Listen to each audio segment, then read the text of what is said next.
Good morning, everybody. We were waiting a few minutes because one of the local media reps aren't here yet, so they may be reaching out and asking for some some assistance from you guys. We're not going to wait anymore.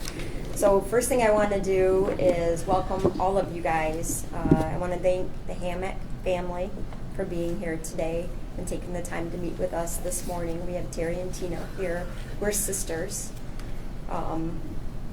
I also want to thank Kent County Prosecutor Chris Becker, the Michigan State Police Forensic Laboratory Supervisor Jay Peterson, and Grand Rapids Forensic Laboratory DNA Supervisor Joel Schultze for helping us work through this very difficult case all this time. I also want to thank the entire Detective Bureau of the Kent County Sheriff's Office, but most specifically Detective John Teinhoff, who's behind me here, Detective Captain Kelly for his support and direction through all of this. And I thank all of you guys for being here today. So I'm just going to recap by reading the press release that we put out on October 3rd, 1996. Kent County deputies responded to 76th Street Southeast between Patterson and Craft Avenue in Caledonia Township and located a deceased female. It was later determined that she was sexually assaulted and strangled to death.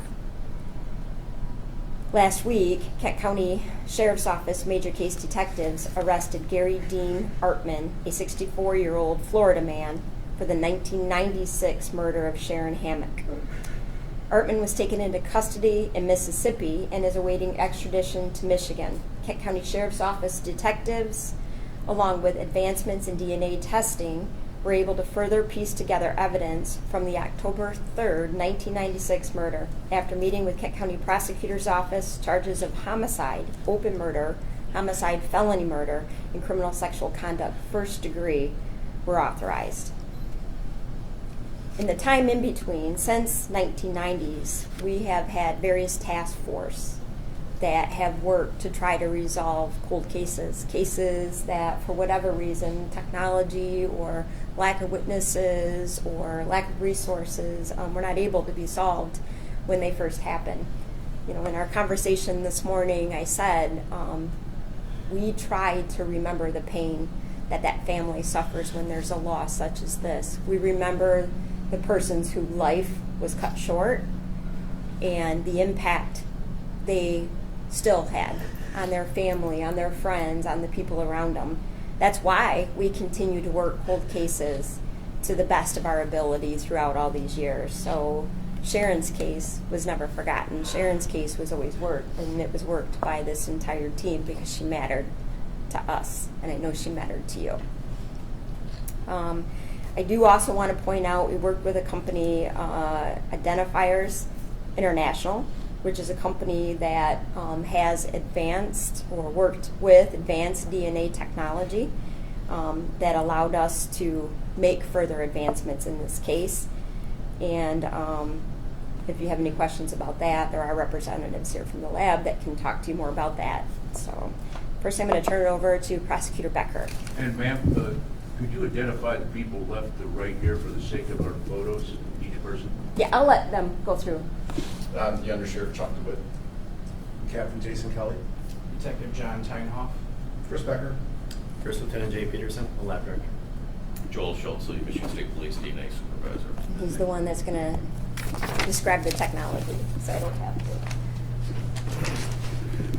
Yeah, echoing a lot of what the sheriff said, I think this was a team effort on behalf of everybody. It couldn't just be one person, one entity that was able to do all this. It had to be all of us kind of working together. I think the biggest thing is, as she said, we didn't forget, this was looked at. This case was looked at by the Metro Cold Case Team when we had a Metro Cold Case Team, what was that, 7, 8 years ago? Whatever it was, this was looked at years ago, and for all the resources and everything we could do at that point in time, we couldn't solve it then. It had to take, progression of the technology that we have in terms of DNA to be able to bring a solution to this case.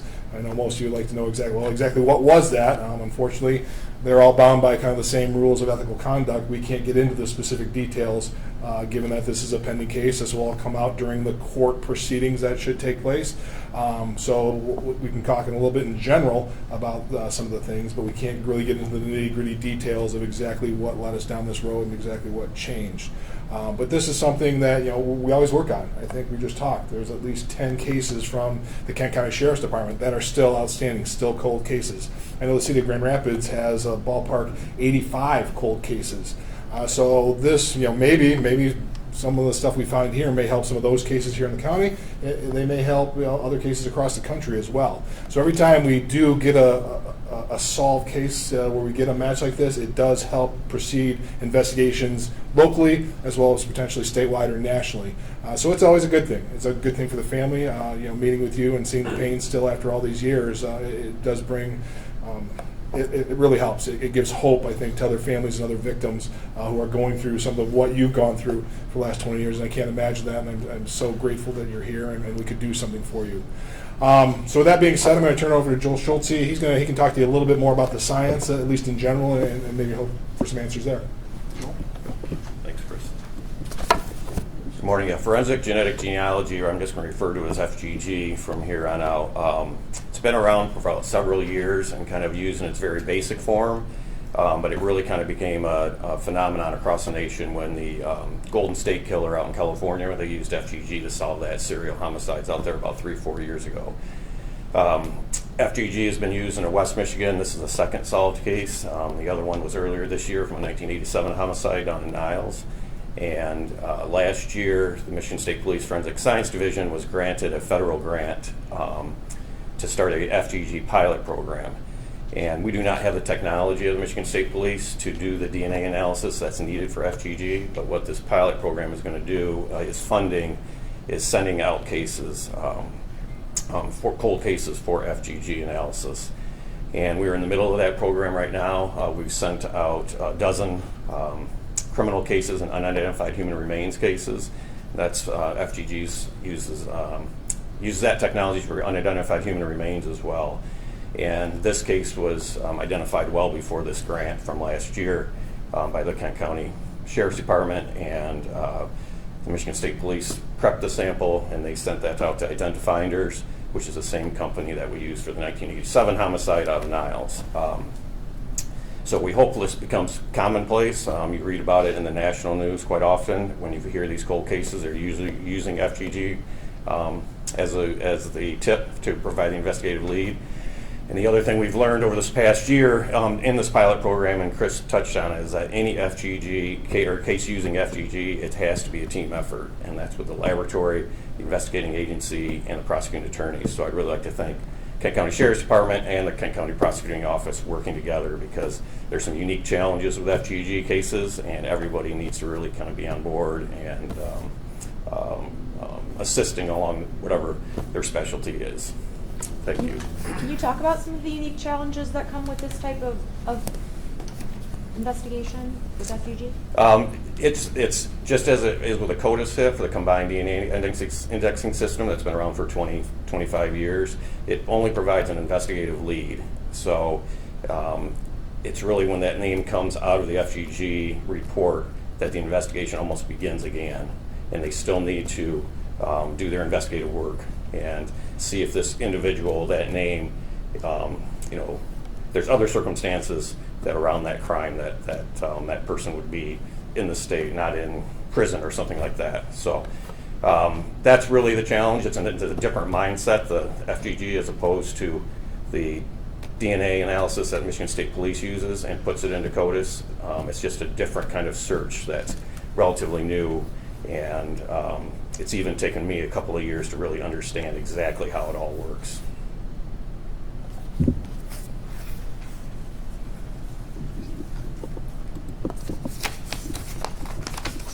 I think the one important issue with this type of search is that it doesn't produce one person that is an identification. It's a pool that has to be then further investigated. So that's why we're saying it. We develop probable cause in a lot of the very traditional ways after we have a direction that we go to. So it's very time consuming for the detectives to work these cases, and that's But it why. points you in a direction. points us in a direction, but we still have to fully vet it. There are a couple other departments that I want to thank. Columbia County Sheriff's Office in Florida. This is where our suspect was identified. Columbia County immediately assisted by checking Florida records, confirming the suspect's home, and surveilling the home for truck information. Mississippi Highway Patrol, they helped us bring him into custody. Mississippi Bureau of Investigations, detectives worked during the night to help us prepare search warrants and suspect's DNA and assisted us in getting signed, served, and mailed back to Michigan. Forest County Sheriff's Office, Mississippi, is where the suspect is currently housed, and provided us with a location to do many of our interviews with the suspect. Jefferson County Sheriff's Office, Alabama, who are assisting us in the initial phases of the search. U.S. Postal Inspection Service, who worked outside of their normal processes to help us expedite the DNA back to Michigan.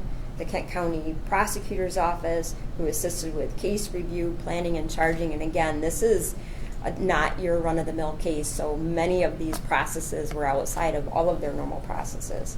MSP Crime Lab for planning expeditious DNA processing. So I do want to just identify, they were able to get this done in a 48-hour period, which is different than the 6-week period that it normally takes, because the priority of this case, the need to solve this case as soon as we possibly could. And again, we talked about Identifiers International. Those are the participating entities, and at this point, if you have questions for anybody up here, feel free to ask. Thanks, Sheriff. James Gimmel, the Sun News, the Reminder. I have a bunch of questions. Some of them may be stupid, but other media can jump in if they'd like.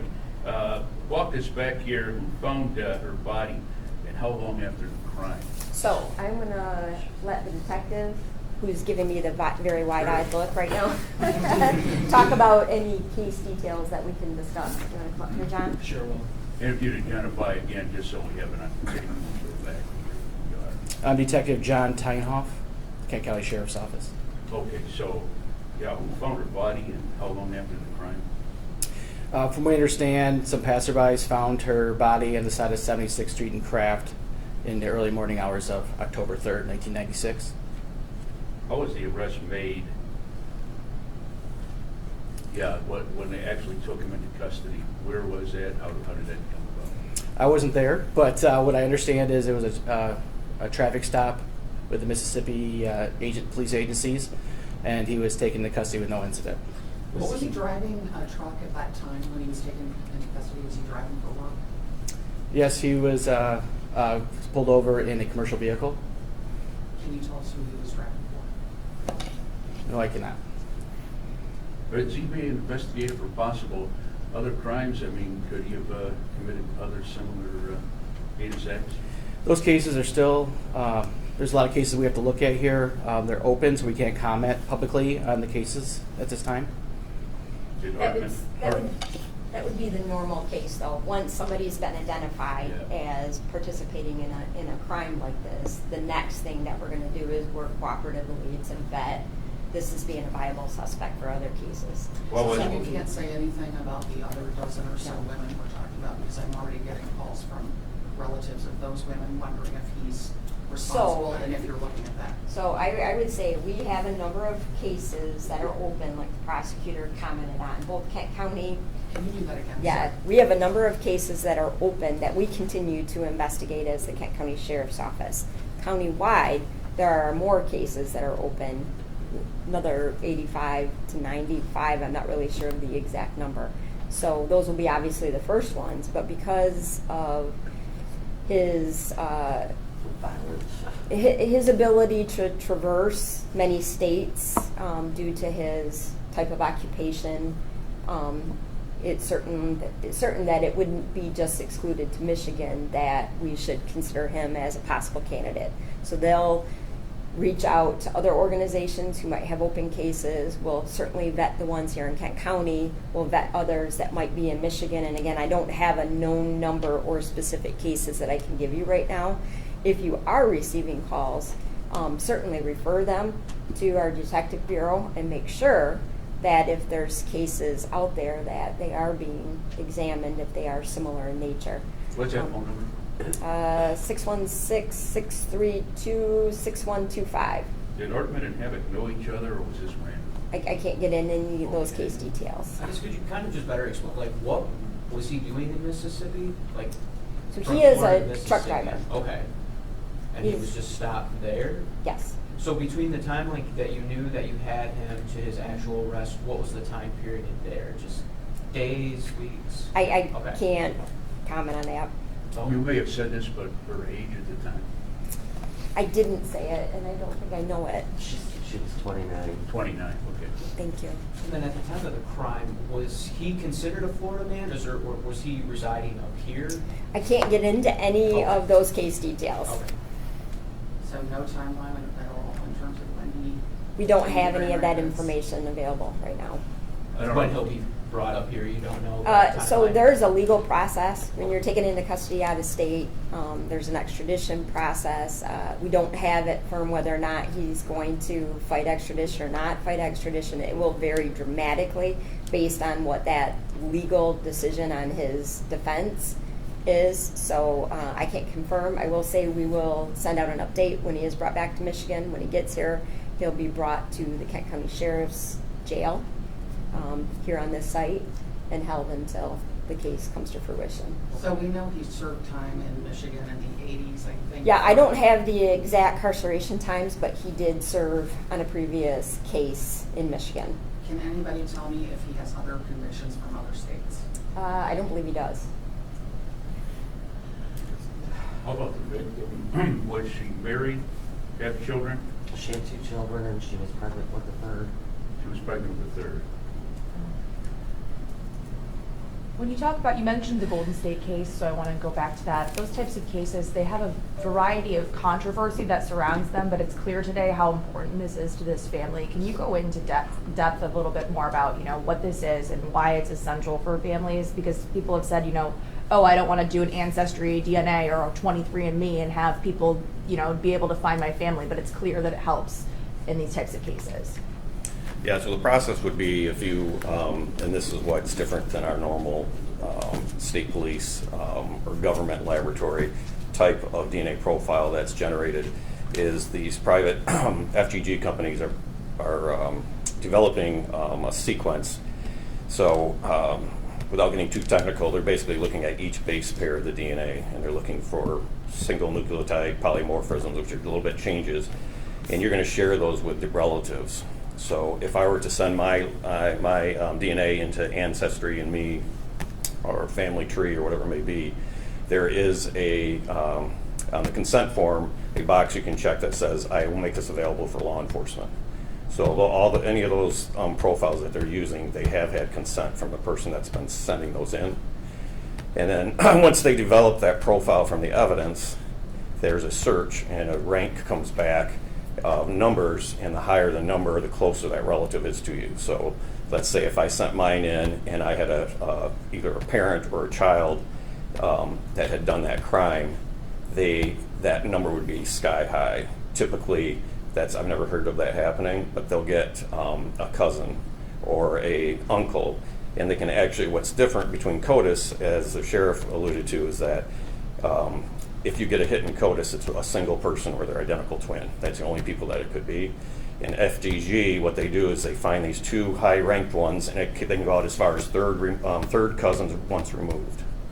So that's the power of this. So if I sent mine in for FGG or for Ancestry.com, not only am I entering my profile into that database, I'm entering everybody out to my third cousins once removed.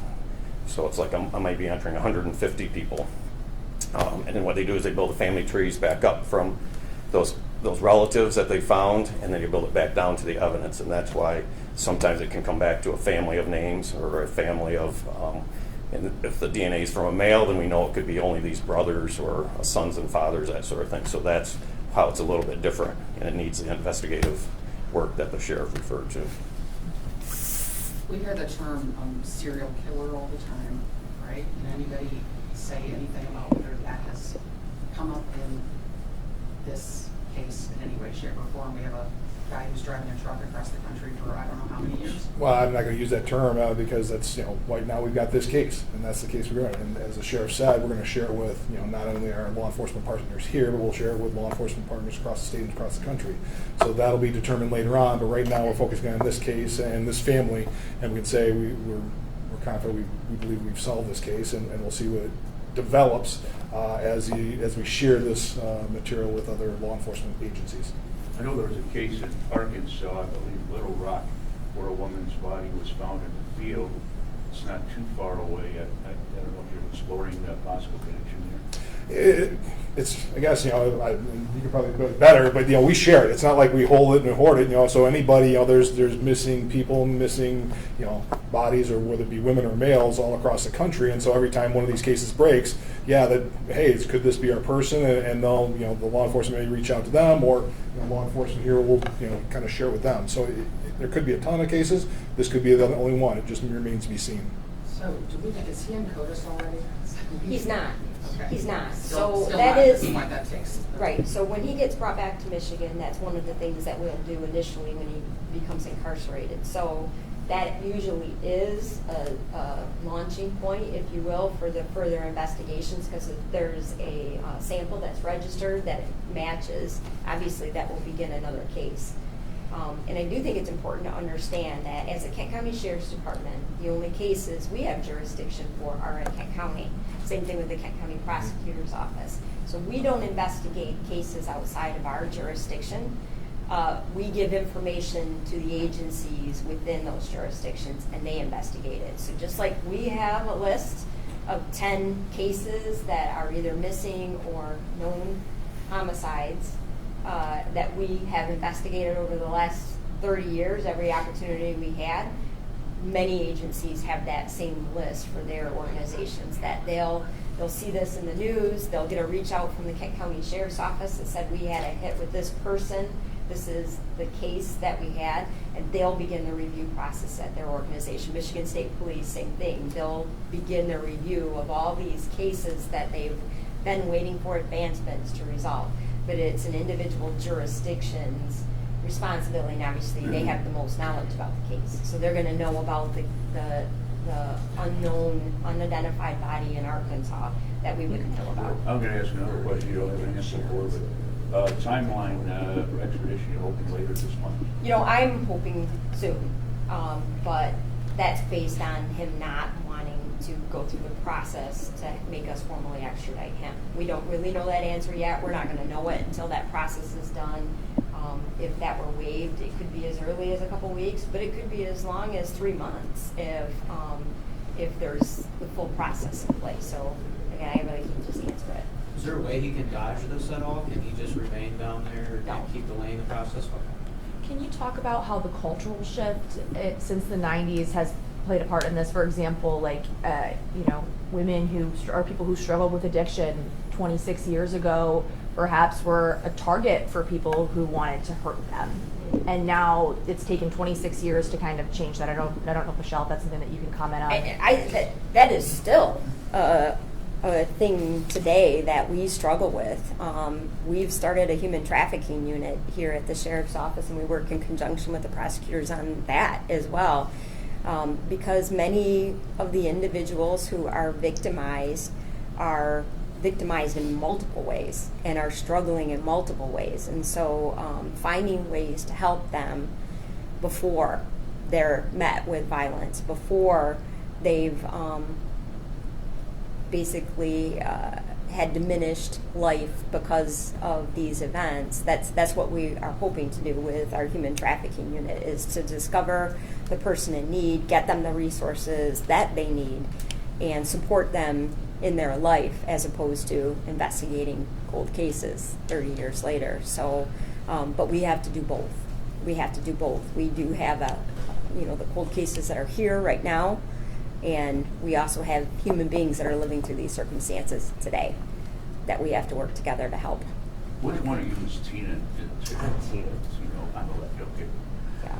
Susan, do you have something? Do you guys have I any have comment? a question because of the article. I don't want to come up there. Okay. I know that they said that a Maryland woman's DNA came back to his too, so what is gonna happen with that? Because So- she's not being identified, which I understand, there's a process. Right, so, do you guys want to talk about that, or That's not really? my thing, because Yeah, I know that we they can't had speak. matched. We can't speak about any other cases, so I'll go back to the jurisdiction comments that I made. So that is their case to investigate in all the circumstances related to that case. So what we'll do is reach out, the Michigan State Police will reach out, the lab, and say there's been an identification made in the case that has this in common, and then be a vetting process there as well. So well, then he'd have to serve time here and then be extradited over there? There's different ways that could play out. Or can they just serve it concurrent? Sometimes. Again, I can't answer those questions for you right now because we don't know all the case details there. But a number of different approaches can happen. Oh. So I think Artman was released like around 90, somewhere around there in the state of Michigan, which was long before they were taking DNA from Yes. prisoners, right? So Mhm. when you talk about that, how, if you were serving time now, it would be a little different in terms of when he got into the system. I mean, Sure. Yes, please. Thank you. Please, like, do you want me to? So, you talk about the cultural shift. There's also been a shift in how cases are investigated. So we're, in this timeline, we could be talking about pre-DNA. We then transition into convictions, and upon conviction for certain crimes, those that were convicted were then required to submit their DNA, which would then be submitted into CODIS to then be analyzed and determine if in fact there have been other associated cases. And that has since transitioned. And so now if you're arrested for a felony or certain types of misdemeanors, upon arrest, our staff at the jail will actually take that sample as they're being booked in, which is then submitted and potentially linked to other crimes. And so this whole process has shifted.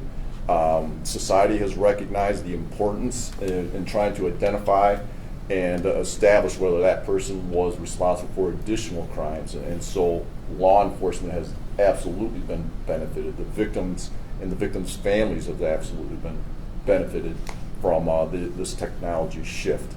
And so, yeah, it truly is a tool and toolbox that we're benefited from. Do you have the company that he was working for at the time? No. And what city was he residing in? I said White Springs, Florida. We know the county. I don't know the city. What county? That was Columbia County, Okay. Florida. I guess when you heard of his arrest, were you familiar with this name? Did you know this person at all? No, he looks like a monster. I don't even want to talk about him. So, I guess if you have no other questions at this point, then you do have another, okay. I think we're all set here. Thank you.